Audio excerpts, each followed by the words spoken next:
राजस्थान में स्कूल और कोचिंग में पढ़ रही नाबालिग बच्चियां धर्मांतरण कराने वाली गैंग के टारगेट पर हैं। अजमेर में 1992 में हुए चर्चित ब्लैकमेल कांड की तर्ज पर कम उम्र की बच्चियों को बहला फुसलाकर उन्हें दोस्ती और प्रेम जाल में फंसाया जा रहा है। रेप के बाद उनकी अश्लील फोटो वीडियो बनाकर ब्लैकमेल भी किया जा रहा है। इतना ही नहीं, बच्चियों पर दूसरी सहेलियों से दोस्ती का दबाव बनाकर अपना शिकार बना रहे हैं। एक के बाद एक नाबालिग बच्चियों को फंसाकर लंबी चेन बना रहे हैं। कई मामलों में ब्लैकमेल कर उनका धर्म तक बदलवाने का प्रयास किया जा रहा है। बीते कुछ महीनों में सामने आए 3 बड़े मामलों की हमने पड़ताल की।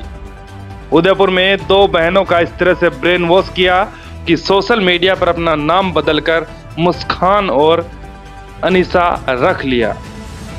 उनके स्कूल की नोटबुक में उर्दू में आयतें लिखे मिली। करीब 3 महीने पूर्व अजमेर के कृष्णगंज थाने और अभी हाल ही में विजयनगर में भी नाबालिग बच्चियों के साथ इसी पैटर्न पर ब्लैकमेल और रेप का मामला सामने आया है। पुलिस ने ऐसे मामले में कार्रवाई तो की है, लेकिन इनके नेक्सस का खुलासा नहीं हो पाया है। पहले केस की बात करें तो उदयपुर के गोंगुदा क्षेत्र में 3 महीने पहले यानी 11 नवंबर 2024 को 2 चचेरी बहनों ने सल्फास की गोलियां खाकर सुसाइड कर लिया था। परिजनों ने दोनों के मोबाइल खंगाले तो आखिरी बार यूपी के किसी युवक के नंबर पर पैसे ट्रांसफर करने और सोशल मीडिया पर उससे आपत्तिजनक बातचीत करने के रिकॉर्ड मिले थे। करीब 16 और 17 साल की दोनों बच्चियां सरकारी स्कूल में 11वीं कक्षा की छात्राएं थी। दोनों बच्चियों की कॉपियों में आयतें और कलमा लिखे हुए थे। हिंदी उर्दू के वाक्य भी लिखे हुए थे। इससे पता चला कि लड़कियां उर्दू भी सीख रही थी। जिसके बाद पूछताछ की गई तो सामने आया कि शहबाज ने Bollywood film the Kerala story की तर्ज पर दोनों चचेरी बहनों का ब्रेन वॉश किया था, उन्हें सुसाइड के लिए मजबूर कर दिया था। इस केस में जांच पूरी कर पुलिस ने चार्जशीट भी पेश कर दी है।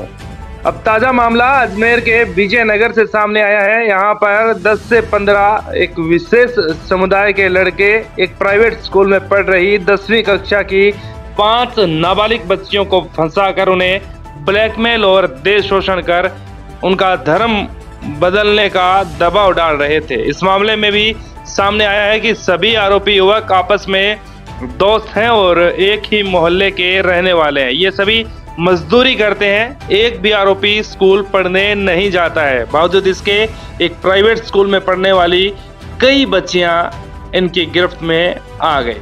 सभी आरोपी युवक ट्रेंड बदमाश गिरोह की तरह काम कर रहे थे। एक ही तरीके से एक के बाद एक नाबालिग बच्चियों को जाल में फंसाते जा रहे थे। गिरोह में शामिल हर आरोपी इन बच्चियों के नंबर एक दूसरे से शेयर करता था। जो भी लड़की आरोपियों का शिकार बनती उसके अश्लील फोटो वीडियो बना लिए जाते और उन्हें ब्लैकमेल किया जाता। परिजनों ने आरोप लगाया है कि उनकी बच्चियों को आरोपी रोजा रखने और कलमा पढ़ने तक के लिए भी दबाव डालते थे। फिलहाल इस केस में जांच चल रही है। पुलिस ने इसे लव जिहाद मामला होने से इनकार कर दिया है। अजमेर आईजी ओम प्रकाश चौधरी ने इसे सोशल मीडिया के जरिए बच्चों को फ्रेंडशिप जाल में फंसाने वाला मामला बताया है। इधर बच्चियों के परिजनों और शहरवासियों के बढ़ते आक्रोश को देखते हुए एक दिन पहले ही विजयनगर नगर पालिका के ईओ प्रताप सिंह ने 5 आरोपियों के घर वालों को उनके मकान के कागजात, शहर जामा मस्जिद के अध्यक्ष को मस्जिद से जुड़े कागजात और कब्रिस्तान से जुड़े कागजात पेश करने का नोटिस दे दिया है। ये निर्माण अवैध पाए जाने पर या कागजात पेश नहीं कर पाने पर निर्माण तोड़ने की भी चेतावनी दी गई है। पिछले 1 साल में ये 3 बड़ी वारदातें राजस्थान से सामने आई हैं, जिनमें नाबालिग बच्चियों को फंसाने, उनके अश्लील वीडियो बनाने से लेकर रेप करने और फिर ब्लैकमेलिंग का पैटर्न एक जैसा है।